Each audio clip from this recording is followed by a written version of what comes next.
오늘 저와 여러분들이 함께 나누실 말씀은 마태복음 9장 10절부터 17절까지 말씀입니다. 마태복음 9장 10절부터 17절까지 말씀을 저와 우리 성도님들이 함께 한 목소리로 읽으시겠습니다. 예수께서 마태의 집에서 앉아 음식을 잡수실 때에 많은 세리와 죄인들이 와서 예수와 그의 제자들과 함께 앉았더니 바리새인들이 보고 그의 제자들에게 이르되 어찌하여 너희 선생은 세리와 죄인들과 함께 잡수시느냐. 예수께서 들으시고 이르시되 건강한 자에게는 의사가 쓸데없고 병든 자에게라야 쓸데있느니라. 너희는 가서 내가 긍휼을 원하고 제사를 원하지 아니하노라 하신 뜻이 무엇인지 배우라. 나는 의인을 부르러 온 것이 아니요 죄인을 부르러 왔노라 하시니라. 그때에 요한의 제자들이 예수께 나와 이르되 우리와 바리새인들이 금식하는데 어찌하여 당신의 제자들은 금식하지 않느냐. 예수께서 그들에게 이르시되 본인 집 손님들이 신랑과 함께 있을 동안에 슬퍼할 수 있느냐. 그러나 신랑을 빼앗길 날이 이르리니 그때에는 금식할 것이니라. 생배의 조각을 낡은 옷에 붙이는 자가 없나니 이는 기운 것이 그 옷을 당기어 헤어짐이 더하게 되며 새 포도주를 낡은 가죽 부대에 넣지 아니하리니 이렇게 하면 부대가 터져 포도주도 쏟아지고 부대도 버리게 됩니다. 새 포도주는 새 부대에 넣어야 둘 다 보존되느니라. 아멘. 잠시 기도하겠습니다. 사랑해 주님 감사합니다. 이제 저희들이 하나님의 말씀을 조용히 기다립니다. 주님의 말씀 복음이 우리의 믿음을 확실하게 하며 우리를 새롭게 일어나게 하실 것을 저희가 소망하고 믿습니다. 이 시간에 온전한 하나님이 말씀이 가장 부족한 자를 통해서 온전하게 선포될 수 있도록 하나님 모든 성도들을 붙드시고 이 부족한 종을 하나님의 은혜로 하나님 붙잡아 주시기를 간절히 소망합니다. 감사드리며 주 예수 그리스도 이름으로 기도드립니다. 아멘. 자, 할렐루야. 여러분 한 주간 동안 잘 지내셨습니까? 네, 우리가 전 시간에 성경적인 금식에 대한 이해를 가지게 되었습니다. 이제 그 이해를 바탕으로 오늘은 조금 다른 시각으로 오늘의 비유 14절서부터 17절에 있는 말씀을 중심으로 새 포도주, 새 부대에 대한 비유를 살펴보겠습니다.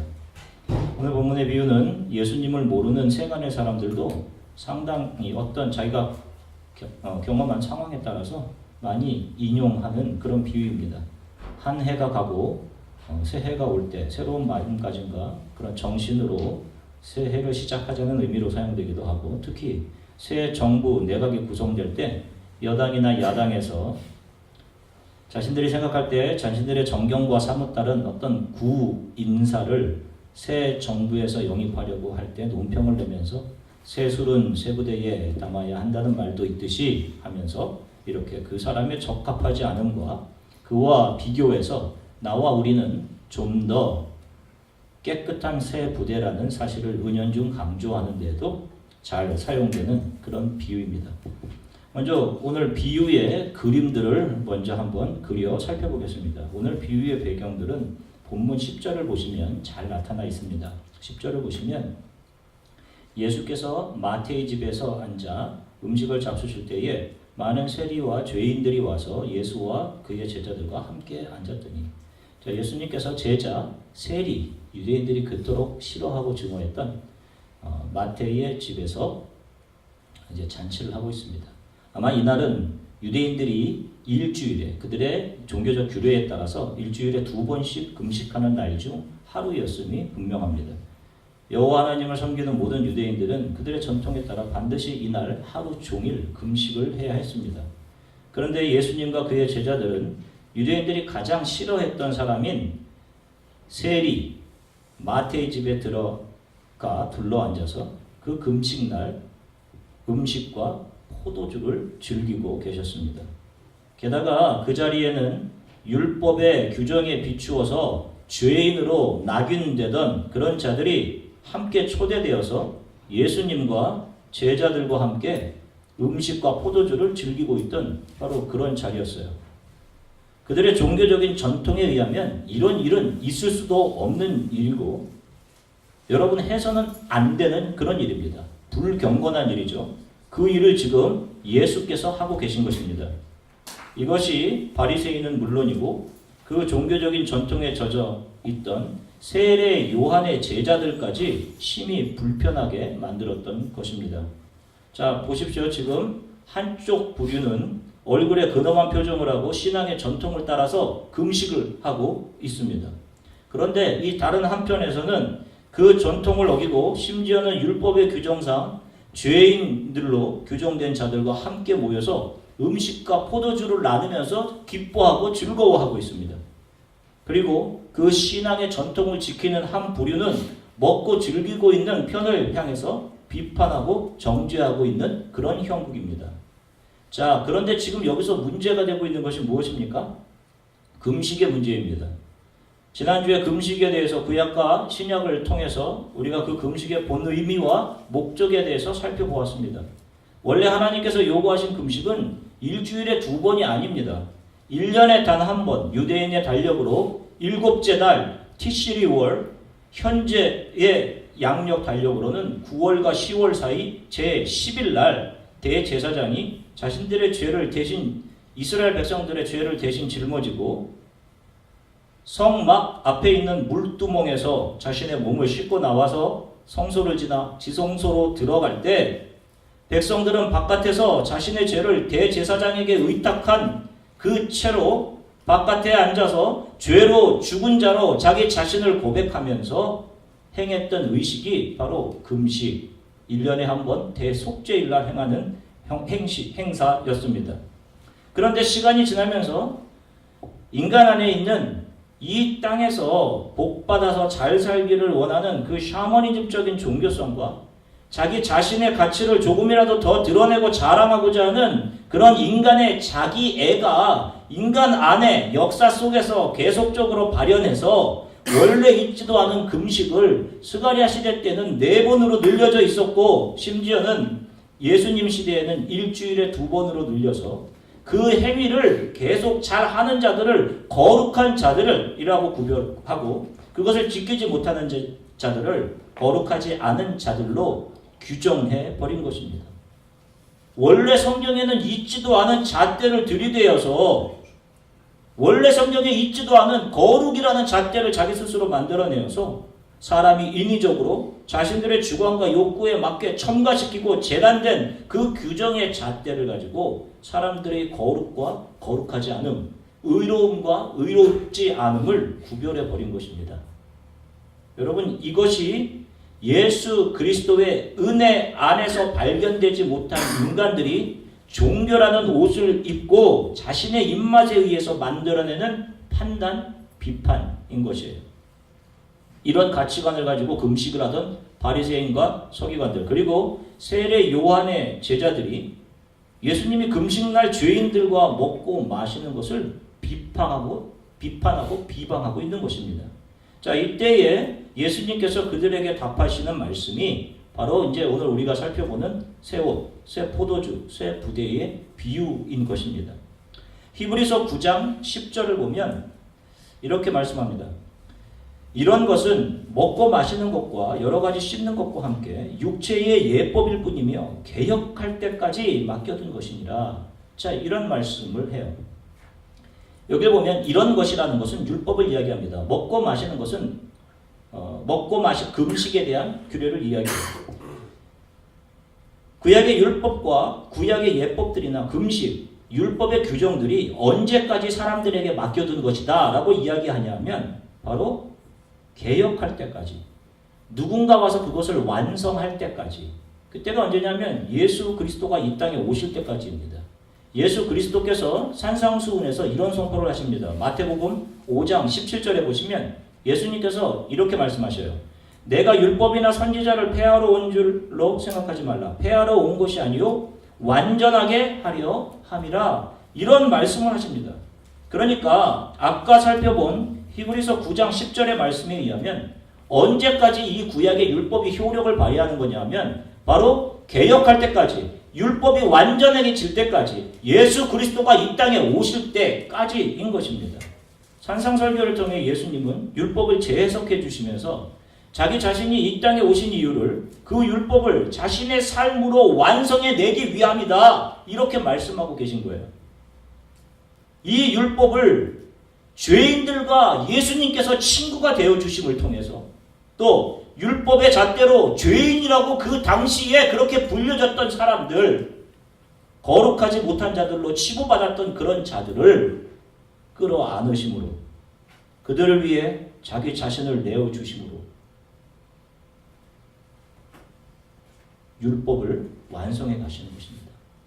그래서 예수님께서 죄인들에게 내가 필요하다라고 하시는 거예요.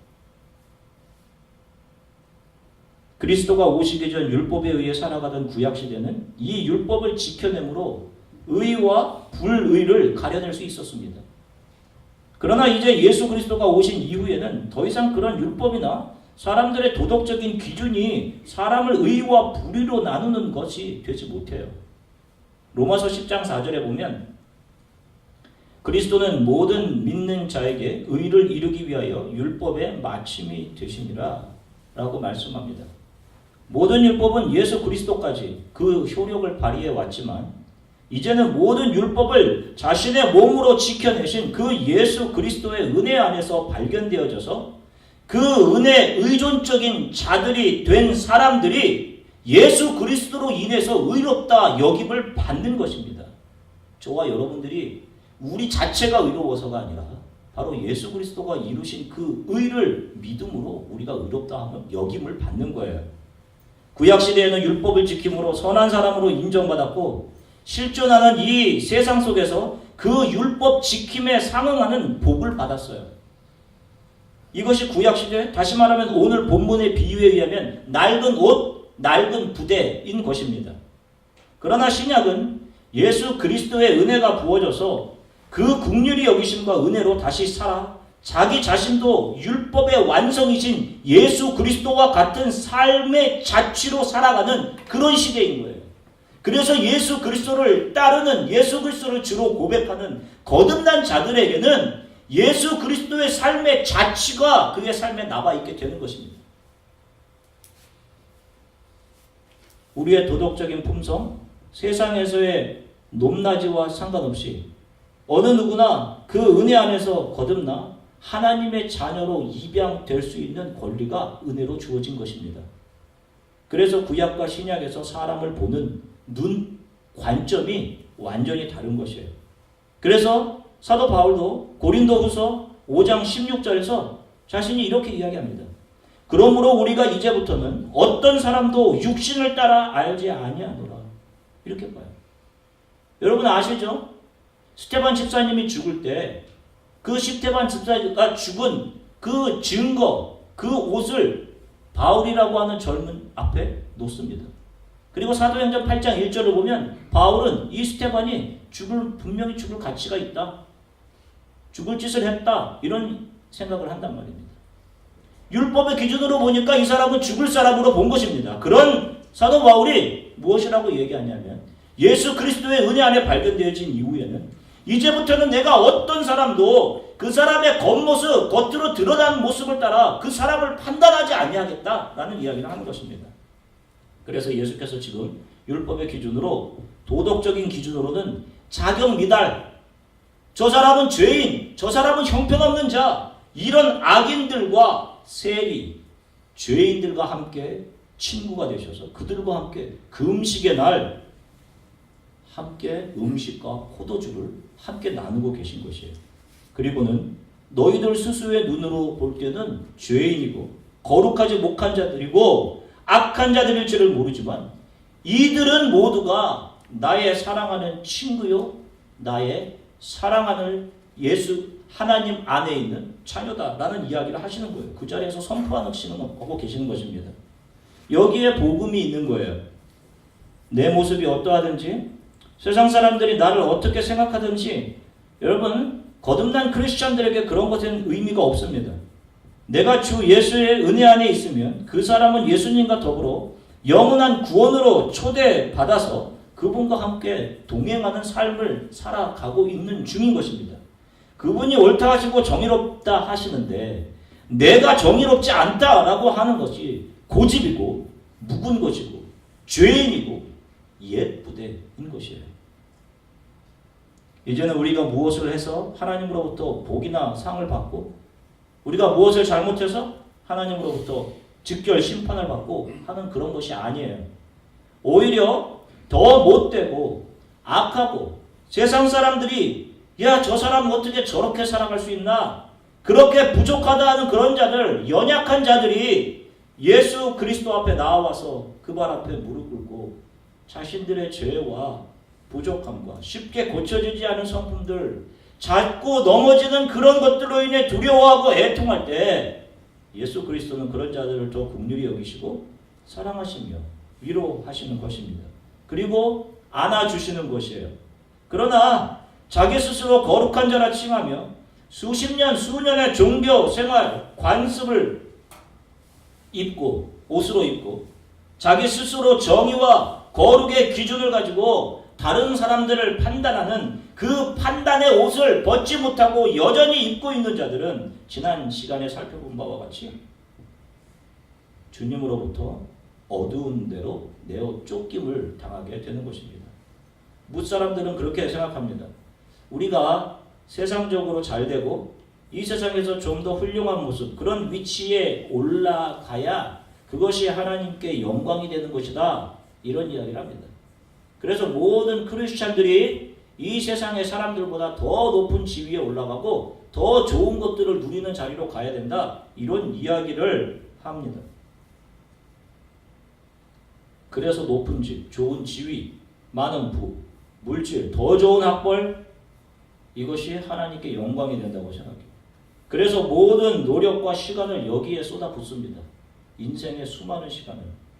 이것이 구약시대에는 이 내용이 맞아요.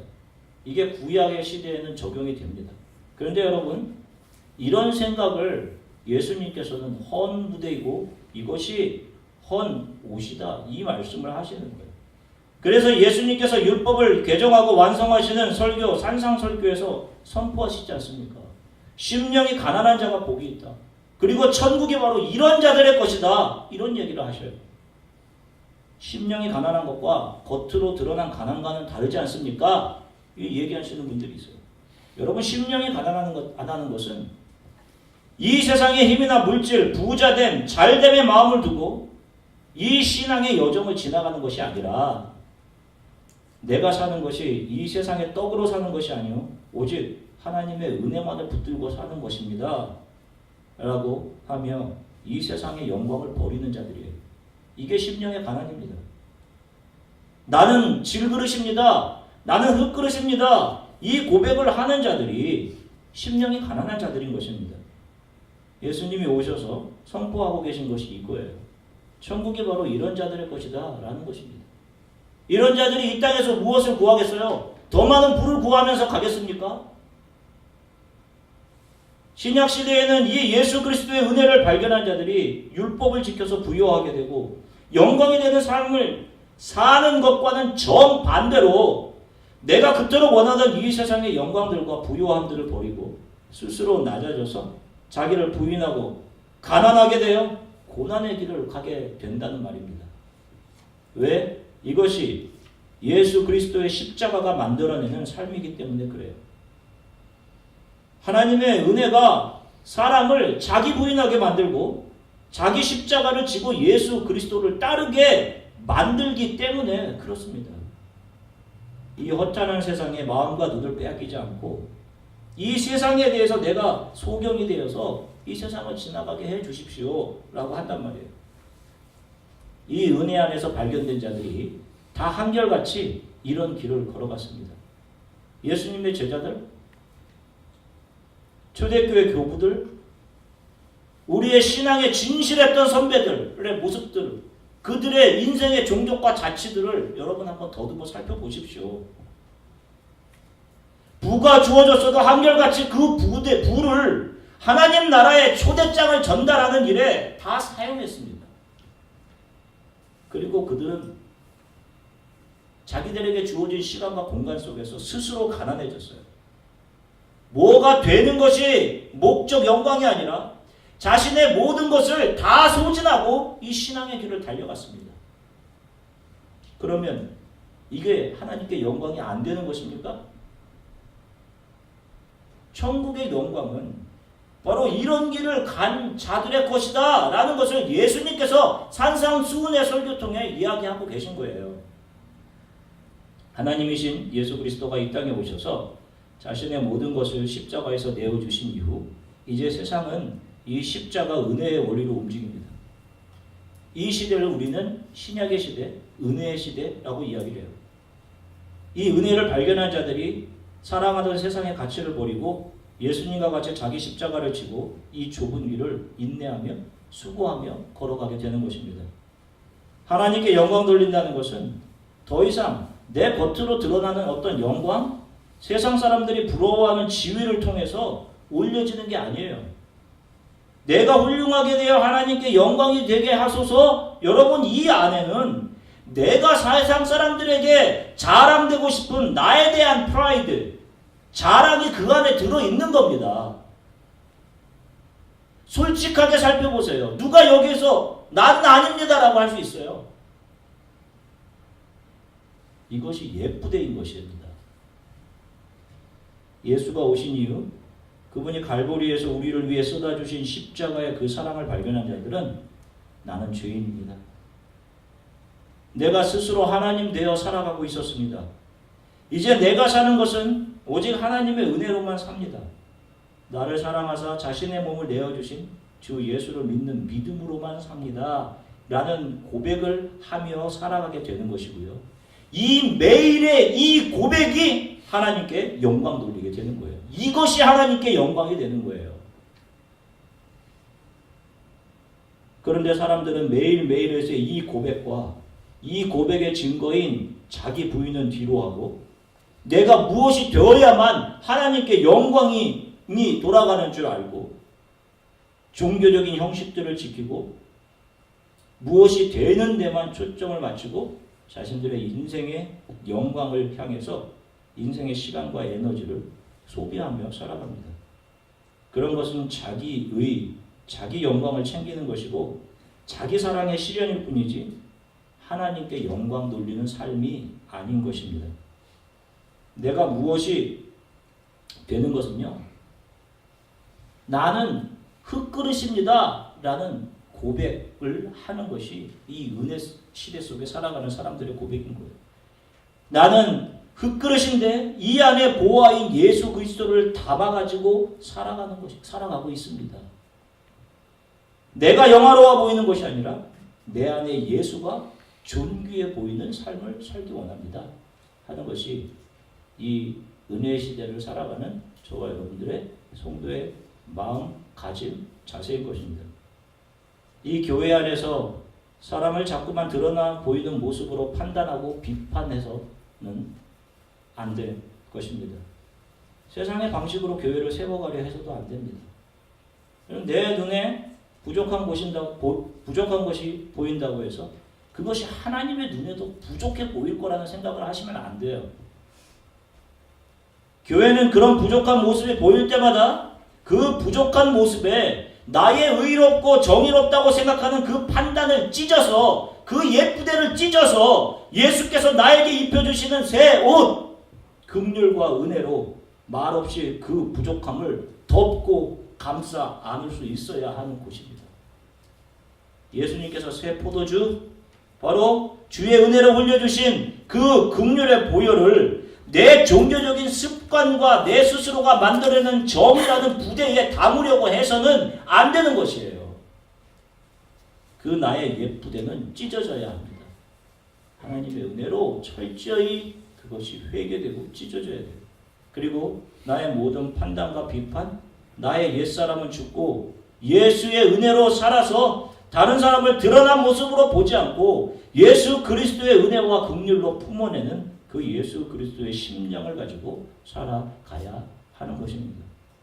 예수 그리스도가 오신 이후 신약의 시대, 이 은혜의 시대, 저와 여러분들이 신앙의 행보를 해가는 이 시대는 더 이상 겉으로 드러나는 사람들의 행위나 모습으로 그들의 선과 악이 결정지어지는 그런 시대가 아닙니다. 이것이 바로 예수가 오신 이후 신약시대 새 옷, 새 부대의 특징이에요. 구약의 율법의 눈으로는 죄인이고 악하고 겉으로 드러나는 모습이 거룩함이 없고 몸에 밴 종교적인 열심이 없어도 누구나 다 예수 그리스도의 은혜 안에서 의인으로 인정되는 긍휼의 시대, 은혜의 시대인 것입니다. 이 시대를 살아가는 크리스천이 여전히 종교적인 행위들이나 율법의 잣대, 내 주관과 내 생각의 눈으로 모자란 사람들을 죄인 취급하거나 비판, 판단하면 안 되는 것입니다. 지금 종교적인 관습과 누가 보아도 겉으로 드러나는 모습만 봐서는 금식을 하고 있는 부류가 여러분 훨씬 더 거룩하고 하나님의 뜻을 바르게 수행하고 있는 것처럼 보이잖아요. 즐기며 한쪽에서 지금 먹고 음식을 먹고 포도주를 마시는 쪽 거룩해 보이지 않는 게 분명한 거 아닙니까? 지금 예수 그리스도께서 그것을 의도적으로 지금 디스플레이 보이시는 겁니다. 지금 관습에 의해서 행해진 그런 종교 행위를 통해서 스스로 의롭다고 여기고 다른 이들을 판단하던 그들의 그러한 금식들, 종교적인 행위들을 헌옷, 헌부대이다 너희들은 이 이야기를 말씀을 하시는 거예요.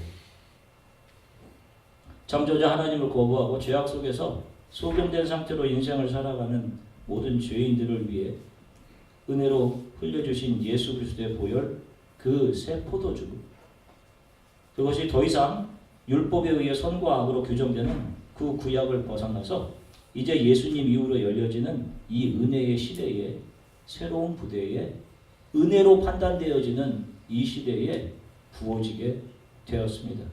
그래서 이 은혜를 경험한 자들이 자기 부인과 가난한 심령, 세상에 대해 소경된 눈으로 하나님 나라로 침노해 들어가게 되는 것이에요. 스스로 하나님된 인간들이 만들어 놓은 구조화된 세상 속에서 이 개별화된 인간이 늘 몸으로 느끼는 것은 상대적인 박탈감입니다. 다른 사람과 비교해서 타자를 통해서 자기 자신을 봄으로 오는 타자의 반응을 통한 상실감을 날마다 느끼며 살아갑니다. 요즘은 이것이 더 가깝게 어디서든지 이러한 것들, 다른 사람과의 비교, 다른 사람의 눈에 비친 나의 모습을 어디서든지 바라볼 수 있어요. SNS, 페이스북을 보면. 저는 목사이기 때문에 이러한 목사적인 관점을 가지고 이런 것들을 봅니다. 그러면 지극히 뚜렷하게 나타나요. 이 부류들이. 어떤 부류는 지극히 외모, 특히 젊은 시대의 세대의 사람들은 외모, 인기, 유행, 또 조금 더 나이가 좀 들은 부류에서는 가시적으로 드러난 사회적인 현상들,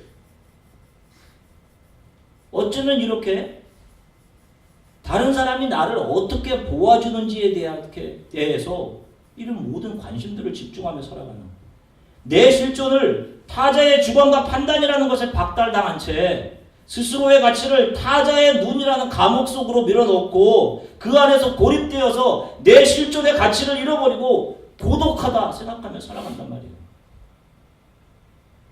또 그 틈에 조금 더 성숙했다라고 생각하는 사람들은 다른 이들보다 자기 자신을 좀 더 정의로운 사람인 양 현실의 비판에 보이지 않는 칼날을 글로 써냅니다.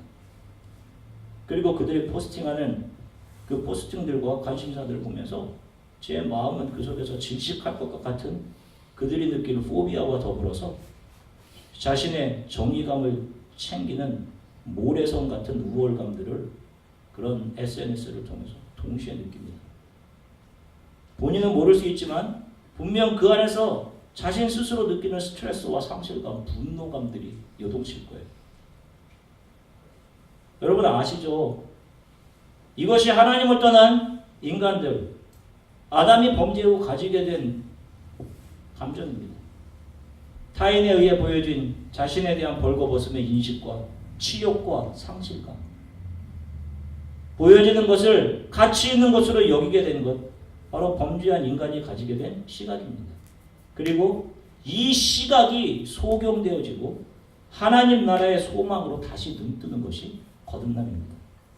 사랑하는 주안의 교회 성도 여러분, 날마다 더 많이 주 예수 그리스도의 은혜를 알게 해달라고 기도하십시오.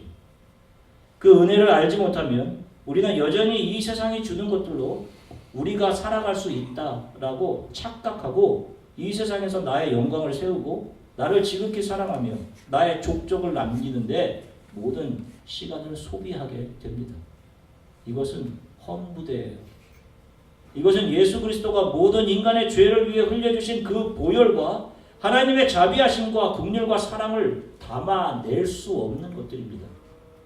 하나님의 은혜를 알아갈수록 사람은 자신이 가장 연약하고 가장 악한 자임을 알아가게 되어 있어요. 그래서 그런 나를 잠잠히 안아주시는 하나님을 더 사랑하게 되는 것입니다. 그렇게 낮아진 자들이 주의 은혜를 드러내며 가정을 치유하고 교회를 회복시키고 종족을 하나님의 사랑으로 끌어안아 변화시키게 되는 것이에요. 바로 이것이 하나님의 영광이 드러나는 삶인 것입니다. 여러분, 남은 삶을 이런 삶으로 살아가시기를 간절히 소망해요. 새 포도주 예수의 은혜의 보혈은 자기를 부인하는 자들에게 담겨지게 되는 것입니다. 내 의와 정의, 내 생각과 판단을 다 버리면 바로 그곳에 예수 그리스도의 긍휼이 살아 움직여 기동합니다. 그리고 놀라운 일들을 만들어내십니다. 사랑과 긍휼로 죽은 자들과 죽은 땅을 일으켜 세워내시는 일을 합니다. 우리 교회가 이런 교회로 저는 겸손히 자라날 수 있게 되기를 간절히 소망합니다. 나의 옛사람의 죽음 속에서 예수 그리스도의 은혜가 반사되어서 우리 교회 안에 있는 모든 가정들이 치유되고 주 안에서 화목되어지기를 간절히 소망해요.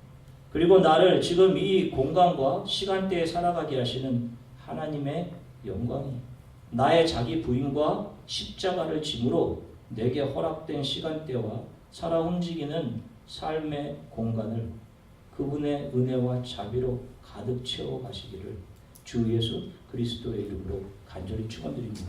우리 잠시 함께 기도하겠습니다. 나만을 사랑했던 내 인생의 목적, 성취만을 향해 달려가던